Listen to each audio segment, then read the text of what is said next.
Kemudian mana sekarang?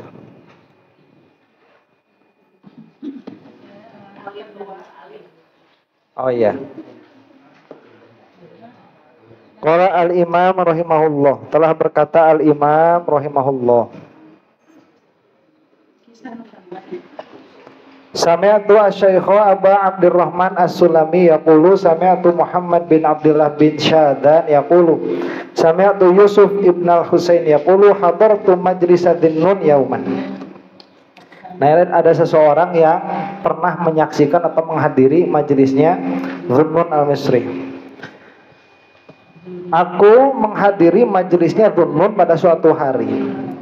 Waja'ahu Salimun al-Maghribiyyu faqala, maka datanglah kepada beliau itu Salim al-Maghribi dan berkata Salim al-Maghribi itu, ya Abul Faid, duhai Abul Faid, yaitu Dhinnun al-Misri, maka nasababu taubatik, bagaimana atau apa keadaan sebab taubat engkau.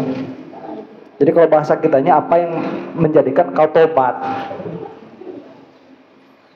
Qala ajabun la tutiquh, kata Dhinnun al-Misri, keanehan yang mana engkau tidak akan mampu memahaminya. Qala bima'budik illa ma akhbartani, berkata Salim al-Maghribi itu, bima'budik, demi Allah, demi yang disembah olehmu, illa ma akhbartani, kecuali jika engkau itu mengabarkan padaku. Jadi maksudnya jangan dulu memvonis saya nggak bakalan percaya, coba kabarkan dulu bagaimana keadaan kamu dulu bisa taubat. Faqala Dhinnun, maka berkata Dhinnun itu, aradtul khuruja min Misra ila ba'dil qura, saya itu bermaksud untuk keluar dari Mesir ke sebagian daerah. Fa namtu fit tariqi bi ba'dus sahara, maka aku tidur di tengah jalan di sebagian Sahara. Ya karena dulu itu kan berjalan itu lewat pakai unta, udah malam nggak ada hotel, atau ada hotel nggak punya duit ya itu nggak ada hotel, akhirnya tidur di Sahara tuh ya, beratapkan langit. Fafatahtu ainaya, maka aku membuka kedua mataku, fa idza ana biqunburatin, maka tiba-tiba itu di hadapanku ada burung jambul. Kunburoh itu nama burung ya. Umya'a, yang mana dia itu buta, si burung itu. Sakotot min wakriha alal ardi, yang mana si burung yang buta itu, si burung jambul yang buta itu terjatuh dari sarangnya ke atas tanah. Fansyaqqatil ardu, maka si tanahnya terbelah. Fakharaja minha sukurrujatan, maka keluarlah dari tanah itu dua piring kecil.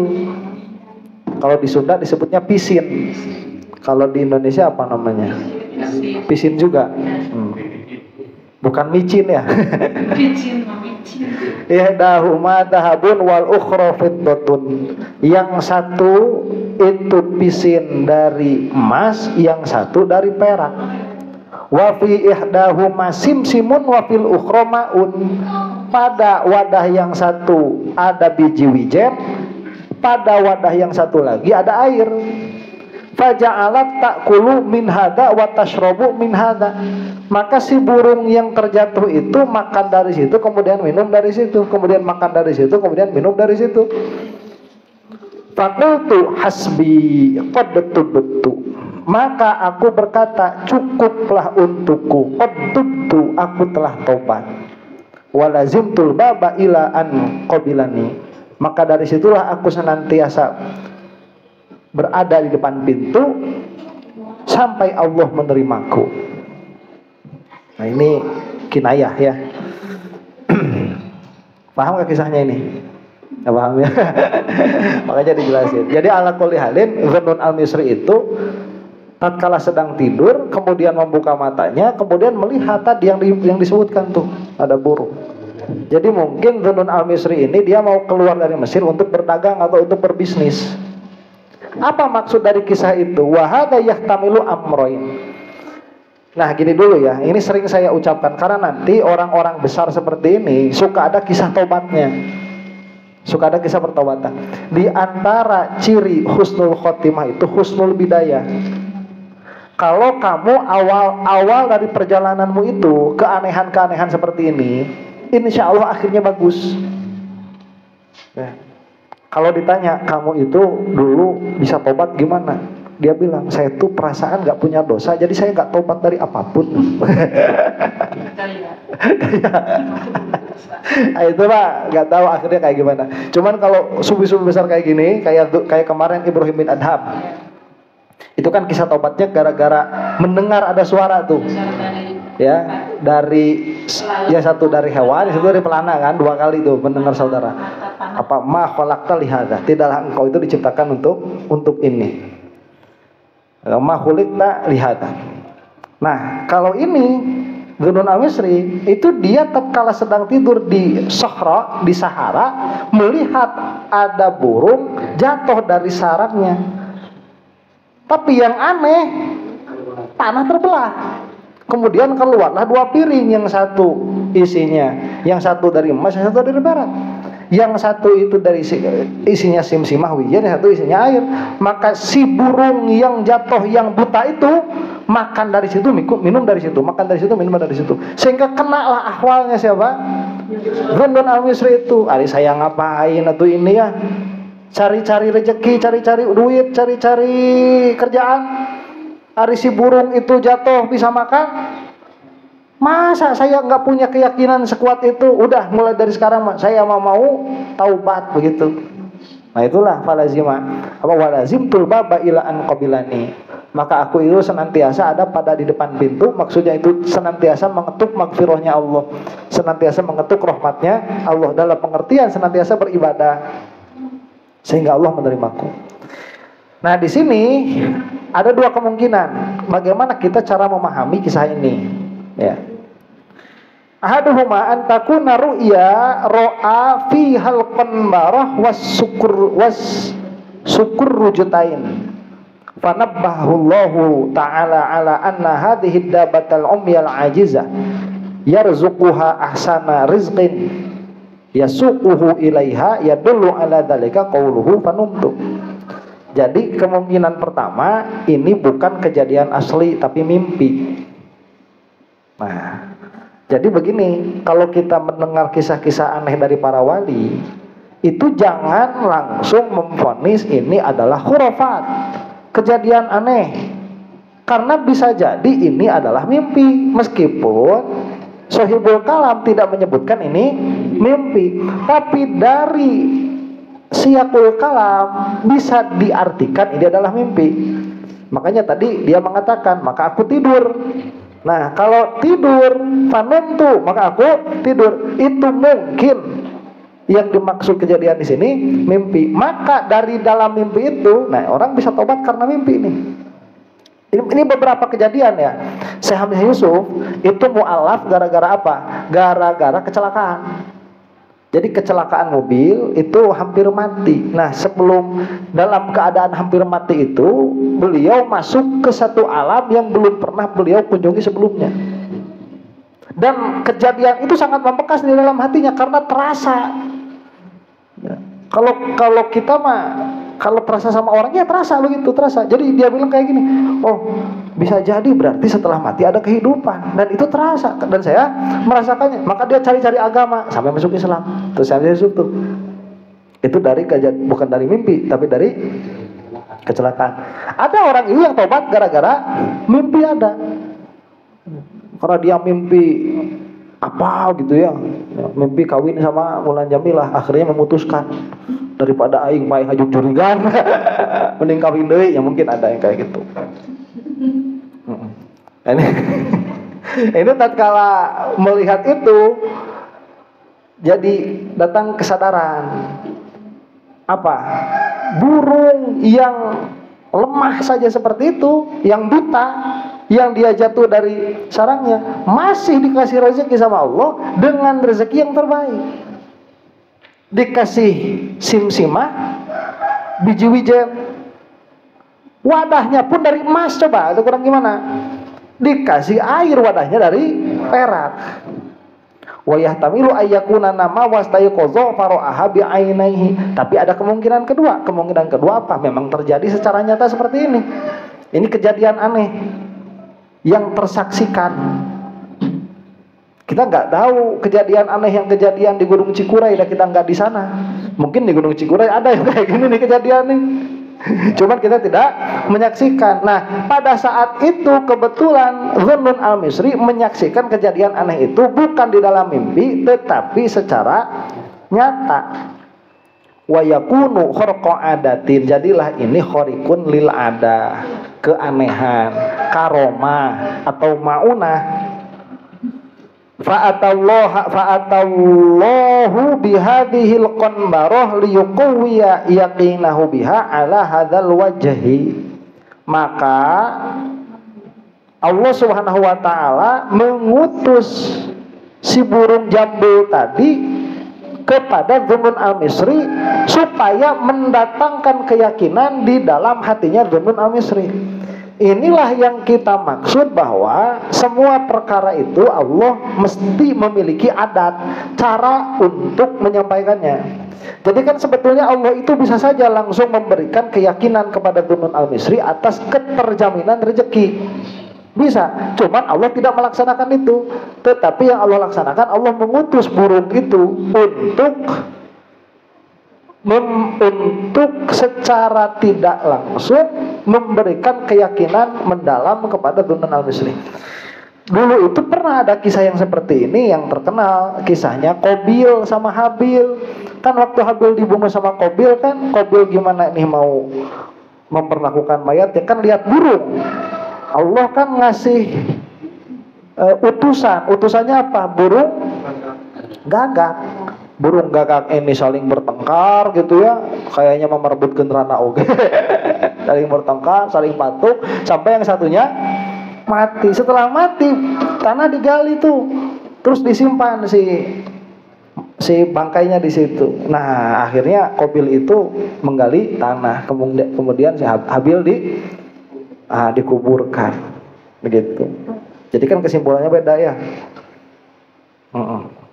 Yadullu alaihi qauluhu fa fatahtu ainayya wa hadza yadullu ala liyaqadha. Nah, ini bisa jadi menunjukkan keadaan tersadar. Jadi kejadiannya bisa dua, bisa terjadi dalam keadaan mimpi, bisa terjadi dalam keadaan tersadar. Wa kilahuma jaizun la istihala fihi. Dan keduanya ini jaiz, jadi kamu jangan membohongkan. Cuman kalau misalkan kamu mau ngambil, oh ini maling mimpi, boleh, nggak apa-apa. Terus kamu mau ngambil kesimpulan, oh ini terjadinya benar, boleh, nggak ada masalah begitu. Makanya kayak kemarin yang Faqih Muqaddam itu Mi'raj 70 kali, ya itu bisa jadi mimpi, bisa jadi secara sadar. Kilahuma mungkin. Kalau kamu tidak bisa menerima ini keadaan sadar karena kamu itu ilmunya terbatas, ya sudah, yakini saja itu dalam keadaan mimpi.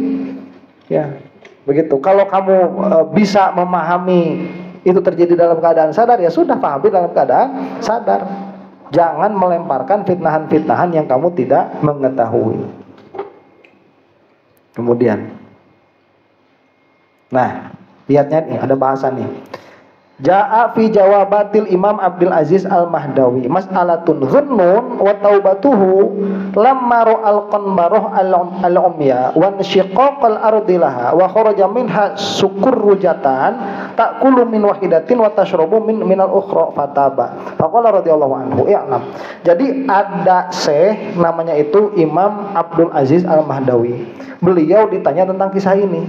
Syekh, bagaimana pendapat engkau tentang kisah taubatnya Dhunnun al-Misri? Kata beliau, faqala radhiyallahu anhu, i'lam annahu kana indahu musyarakatun fi batinihi min jihatil harakati wal asbabi fa uqimat lahu fi zahiril qunburah al-umya 'ala al-muwazanah falamma istayqadha fi zahirihi ra'al qunburah al-umya ta'kulu wa tashrabu minas sakurru jatain wa dzalika mithlu suratihil batinah zaharat lahu fil hissi umya fantabaha anna rizqa la yu'khadhu bihilatin wala bihaulin wala biquwwatin. Qala Allah Ta'ala wa ma min dabbatin fil ardi illa 'ala Allahi rizquha wa kana lidh-dhahabi wal fiddati fi qalbihi atharun fa kharajat suratuhu fihima falamma kushifa lahul hijabu an akhwalihi wa sifatihi fi zahir taba.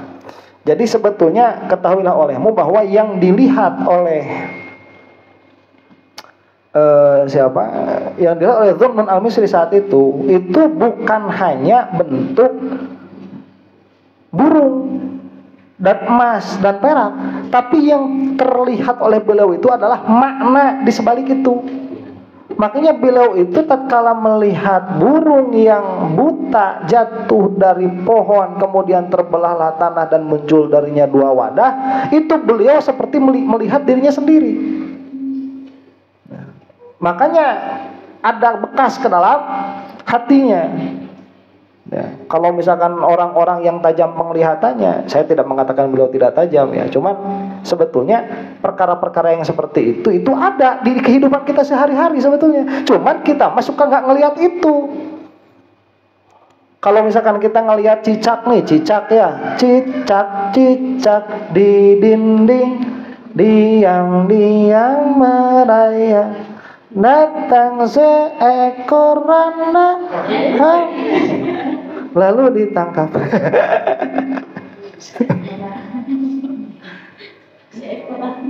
Itu apa tuh cicak tuh ya? Cicak itu kan nempelnya di dinding.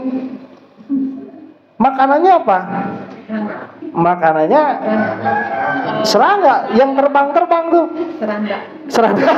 Ah, itu serangga kan. Datang serangga itu. Jadi lewat tuh nyamuk tuh. Wah. Itu ya gini. Kalau gimana ya? Kalau saya jadi cicak, mungkin saya udah putus asa tuh. Ya Allah, mana rezeki saya? Tuh rezeki kamu dilihat terbang kerjaannya itu. Siapa? Sirana. Oh kan, nyamuk. Ya, nyamuk itu terbang aja dilihat itu. Saya udah putus asa duluan itu. Saya terbang nggak bisa, ya kan? Cuman diem, nggak ada masuk berita telah ditemukan mayat cicak mati kelaparan, nggak ada beritanya. Masuk Trans 7 ya, pemirsa. Telah ditemukan ada bangkai cicak karena mati kelaparan, nggak ada. Ya, menunggu seranda itu.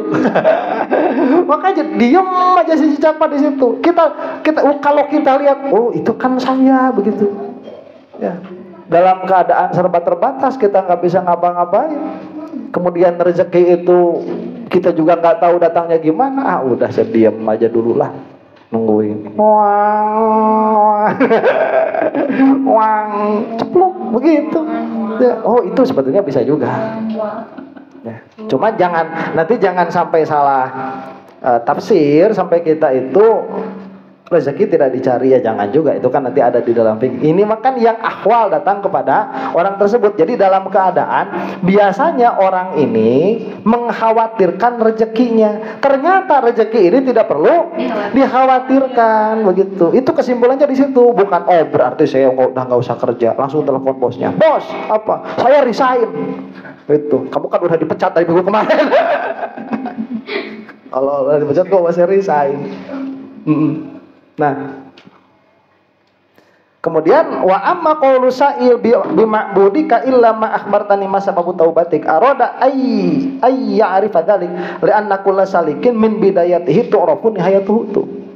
Kenapa si penanya ini ingin mengetahui keadaan taubatnya Dhunnun al-Misri? Karena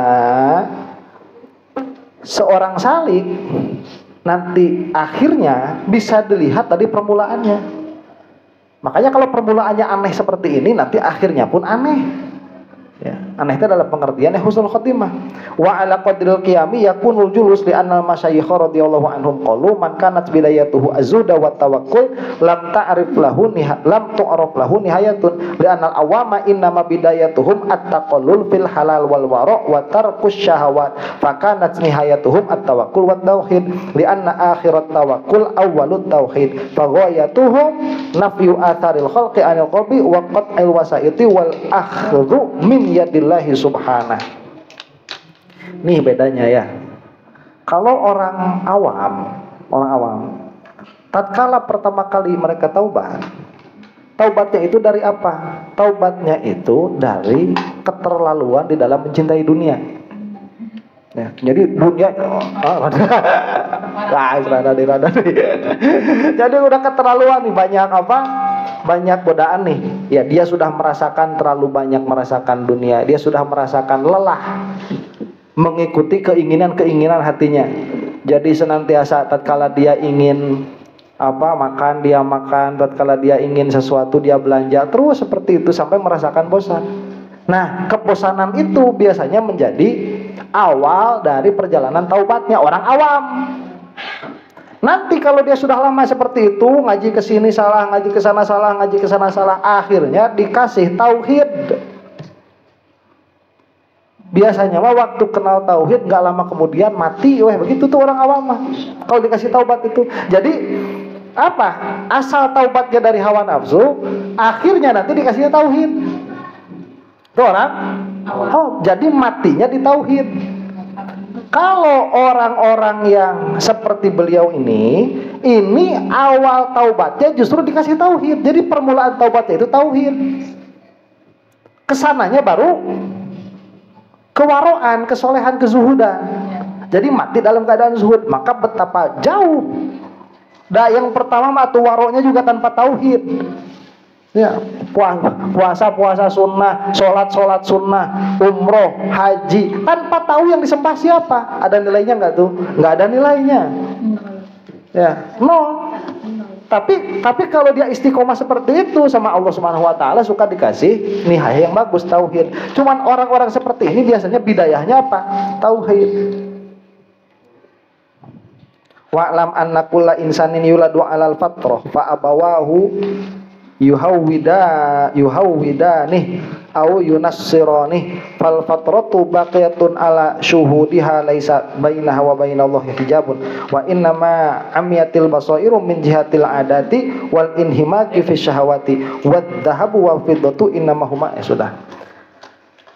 Jadi ketahuilah olehmu bahwa yang namanya manusia itu sebetulnya ada di dalam fatrah, cuman dia itu suka jadi buta, terbutakan oleh dunia begitu. Nah, kiranya ya oleh seranda oleh seranda dah. Sami itu Muhammad ibn Husain yaqulu sami itu Ali ibn Umar al-Hafiz yaqulu sami itu Ibn Rasyiqin yaqul sami itu Aba Dujanah yaqul sami itu Dhannun yaqul la taskunul hikmatu ma'iddatan muliat ta'aman. Hikmah itu tidak akan diam di dalam perut yang dipenuhi oleh makanan. Tuh. Ya. Arek-arek nyopot aja. Ya. Hikmah itu tidak akan diam di dalam perut yang penuh dengan makanan. Nah, ini nasihat ya dari Dhunnun al-Misri. Kalau kita itu mikir-mikir belajar dalam keadaan perut kenyang, sama belajar dalam keadaan perut lapar, mana yang lebih konsentrasi? Perut kenyang ya.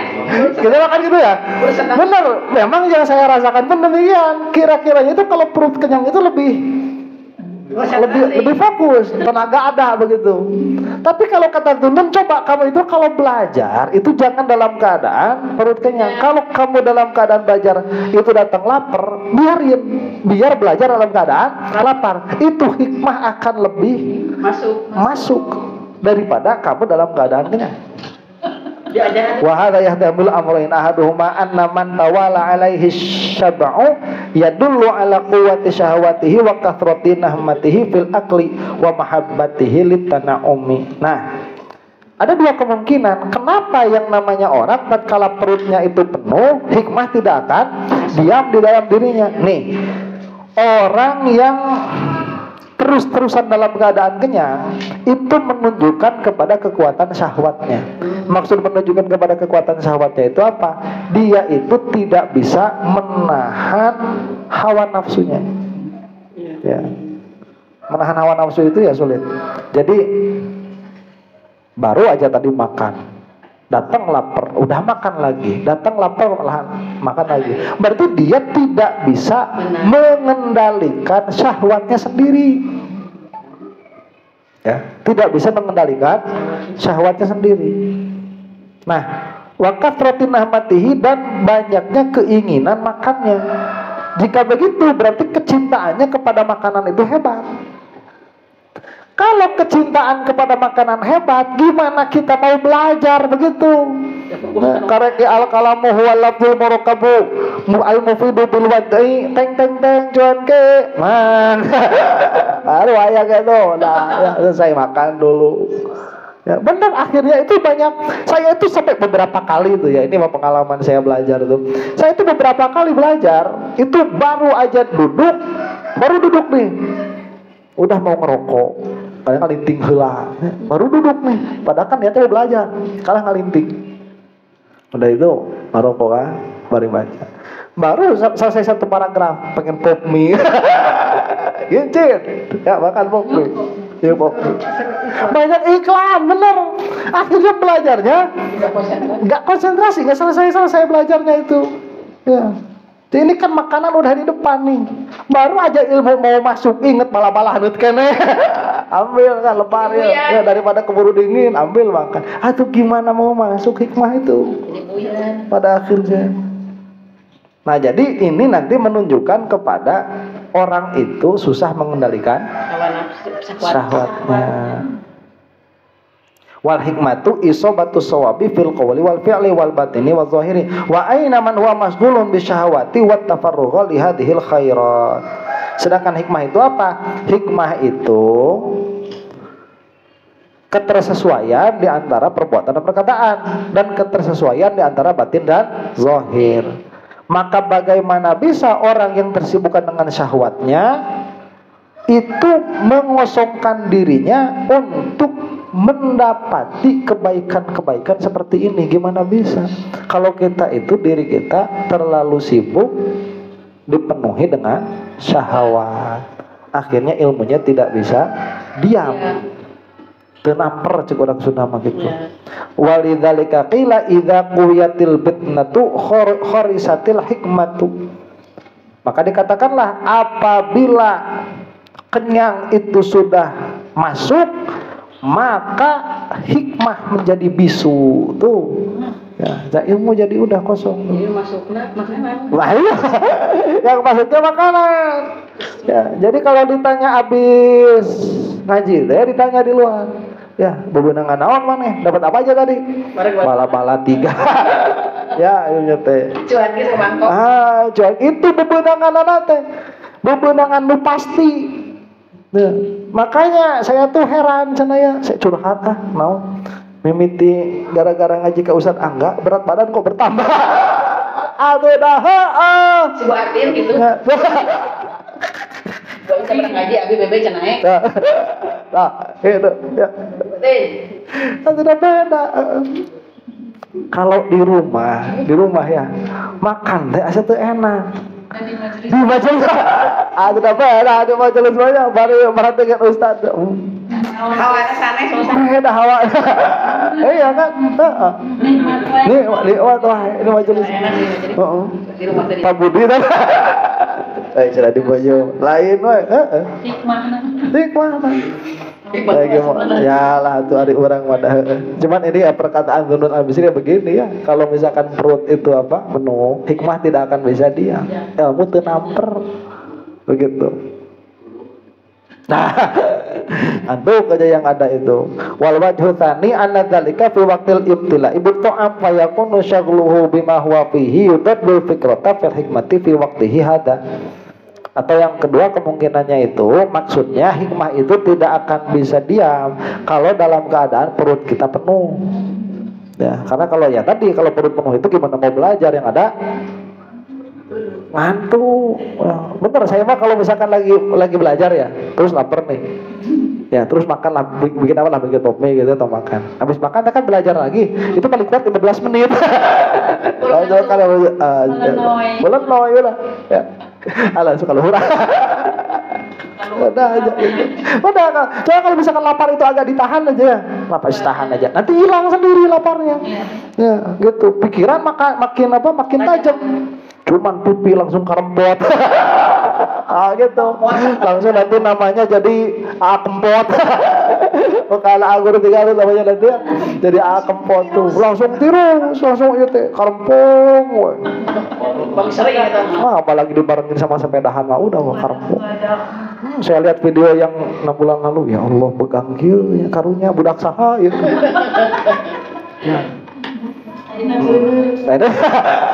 Lumayan aya nama ayaan aya nama. Naon bener baji. Wa yakfi bi haddil imtila'i ma zada amma qaddarahu syar'u bi qoulihi alaihi salam. Hasbubni adama ukulatun yakmina sulbahu. Yakni jam'a uklatin wa hiya al-luqmah fa in kana wala budda fa thuluthun li ta'amihi wa thuluthun li syarabi wa thuluthun li nafsi. Jadi begini sebetulnya ya, kalau makan bagusnya segimana? Makan itu bagusnya 1 hari 1 suap. Nah, ini mah kata Rasulullah, nih kata Rasulullah. Awas ini mah gak boleh ditakdim. Ini kata Rasulullah, hasbubni Adam, cukup untuk Bani Adam itu ukulatun yukimna sulbah. Suapan-suapan yang apa? Yang menegakkan sulbinya. Ya paling banyak 3 suap 1 hari itu. Cukup. Pasti kan? Bisa kan? Bisa. Sebetulnya mah itu menegakkan sulbi. Ya cuma ajak hugul. Biar sulbinya tegak bisa. Sehari 3 suap itu cukup. Cukup. Jadi kesananya itu sebetulnya apa? Hawa nafsu ngemil sebetulnya kesananya itu. Nori orang medahar cek ustaz cenah kuduna tilu huap monde. Ya beak raginang. Satu ngemil lah itu ranginang setumpukan habis. Ya. Emang makanya 3 suap begitu, tapi lepet setengah lusin. Lepet genep beak. Nah, itu betul. Satu suap 3 suap itu cukup untuk mendekatkan sulbi. Kalau kamu makan sehari 3 suap itu kamu nggak bakalan mati kelaparan. Begitu. Bisa bertahan, bisa. Ya, cuman kita mah tidak biasa. Cuman apakah bisa? Bisa. Kata Ustaz sakit moal. Begitu. Ya. Nah, kalau nggak bisa, ya memang orang kan beda-beda begitu ya. Kalau nggak bisa, ya udah 1/3 makanan, 1/3 minuman, 1/3 ilmu udara. Jadi sisakan. Ya. Jadi 1/3 air, makanan, 1/3 minuman, 1/3 udara. Kalau misalkan 3 suap itu terlalu sedikit, makanya segitu. Jadi sisakan makan itu ini buat minum masih ada nggak? Masih ada, minum. Nah, dari minum itu sampai 1/3 udara. Nah, itu kata Rasulullah ya sallallahu alaihi wasallam. Fa idza imtala al abdu minat ta'am, maka apabila seorang hamba itu perutnya penuh dengan makanan, wa kana ma'u ziyadatan bokon nafas. Ini mah belum minum perut udah penuh. Dan ngalimet deh, iya ngalimet baik. Dia dadak terus ya. Tegas warak sabenerna mah tapi hayang keneh terus aja nambah, ya nambah sampai perut itu penuh. Perut penuh baru minum. Atuh bokot nafas akhirnya ngap. Kemarin diajar. Masuk kawan jadi baik. Harap ya. Ayo bisa apa-apain itu. Nafasnya udah ngap. Wa hasala syaghlu bin nafas. Akhirnya apa? Akhirnya sulit bernafas. Deungap teh wa a'radu 'anil hikmah. Akhirnya jangankan ngaji kayak gitu mah. Ya. Udah penuh. A'radu 'anil hikmah. Jadi dia akan berpaling dari hikmah.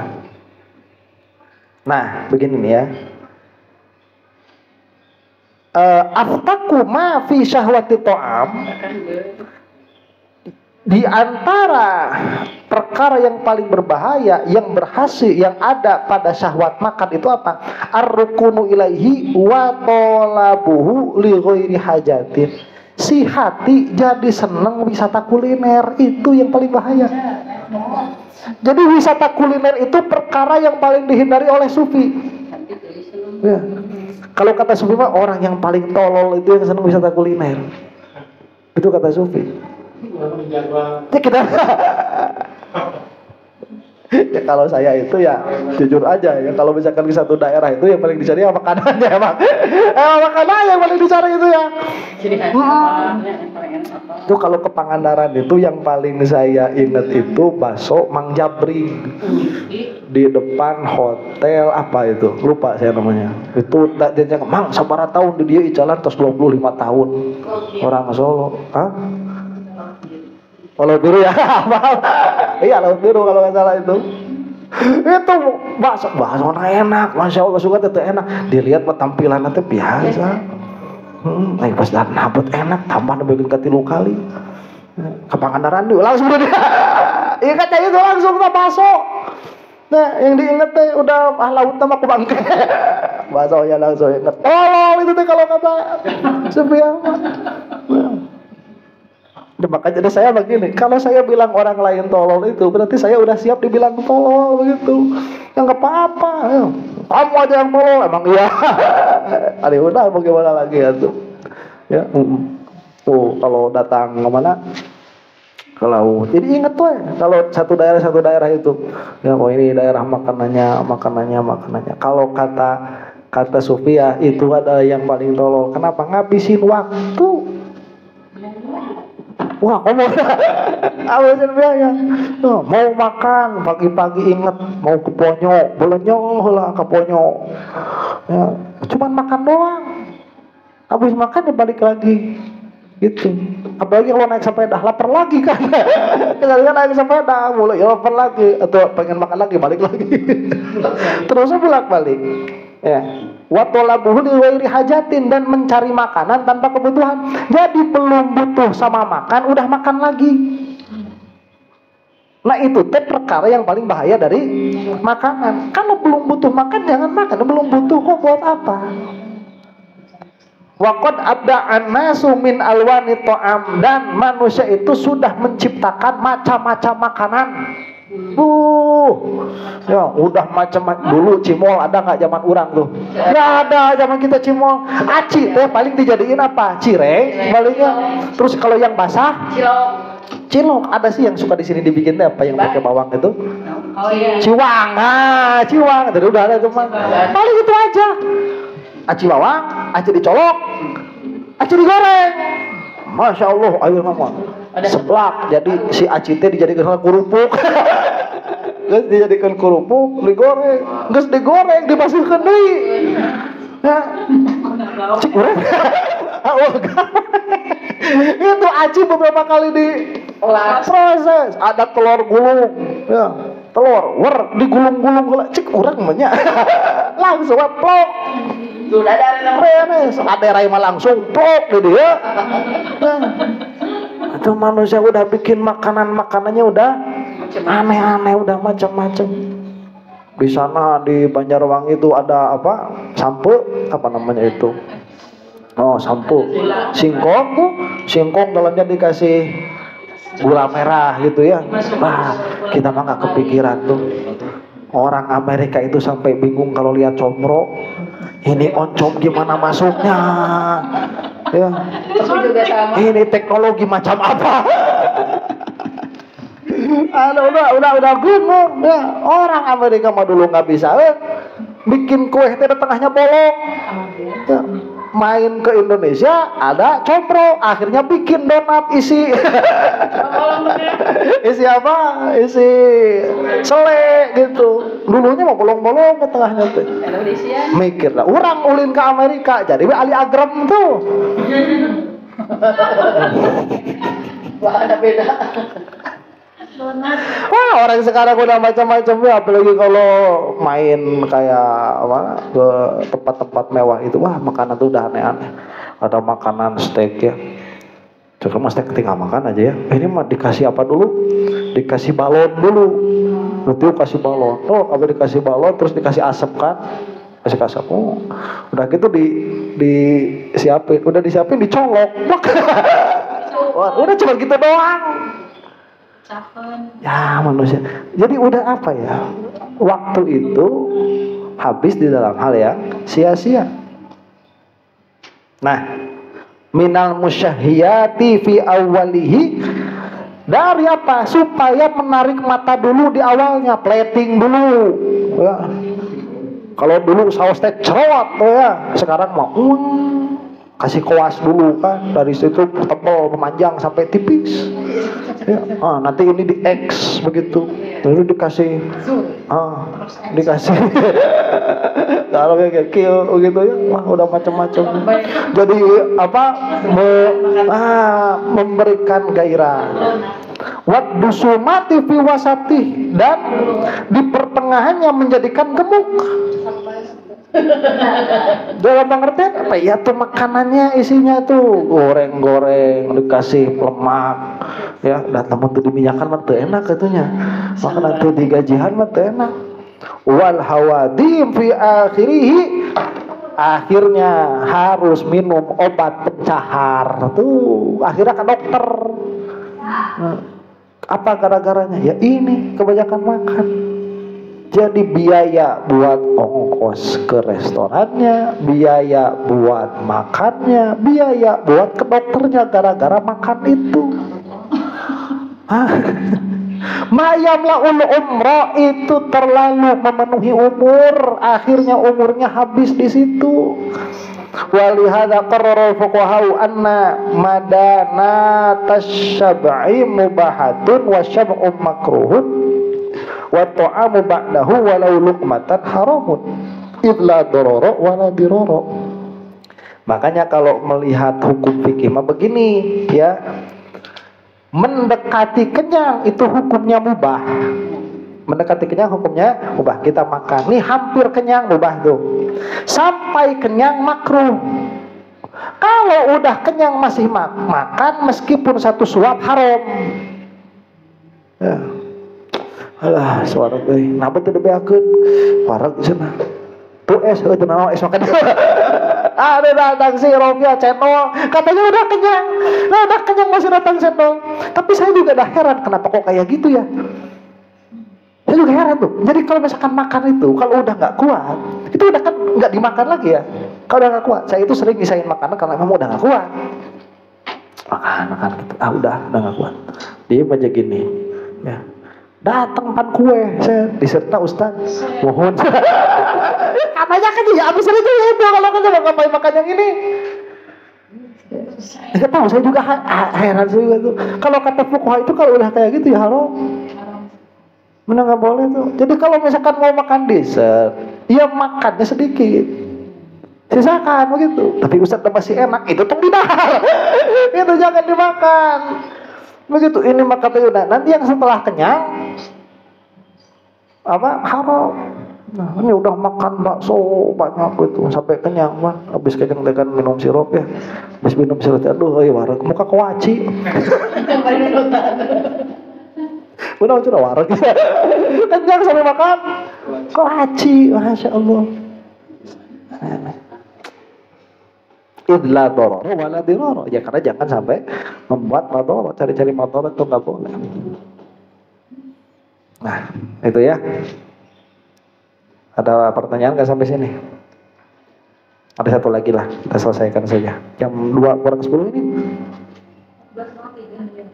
Jadi jam 2. Oh. Ya udah kagok satu lagi lah ya.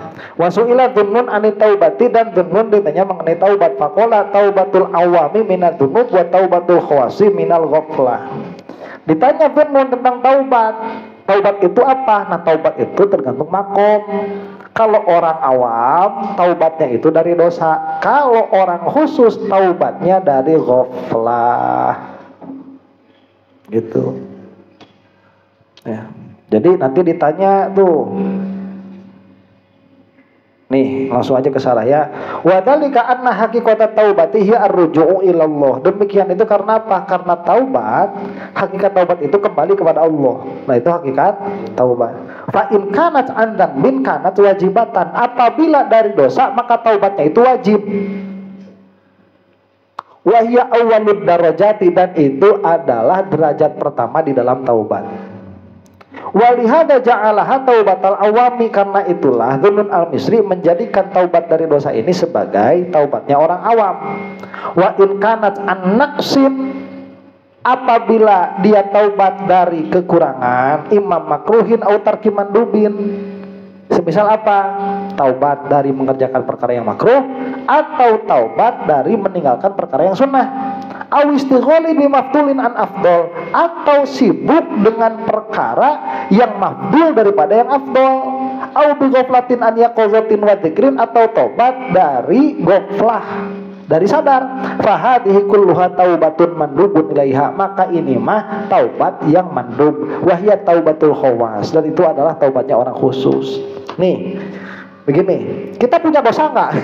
Banyak. Nanya, kita punya dosa nggak? Atuhnya apa latak, dosanya apa latak? Nah, dosa ini dia harus ditaubati, hukumnya wajib. Dosa ini, apa yang jelas dia itu perkara yang haram, yang jelas-jelas mengerjakan perkara yang haram, itu harus ditaubati. Nah, kan daripada mengerjakan yang haram, mending mengerjakan yang makruh.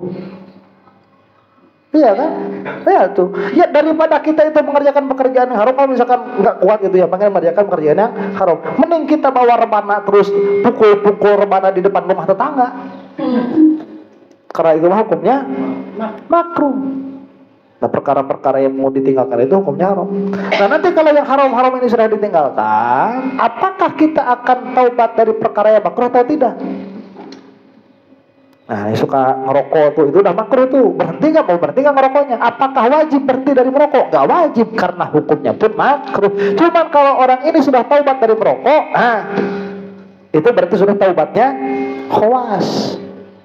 Sudah taubatnya orang khusus. Kamu suka tahajud nggak? Enggak.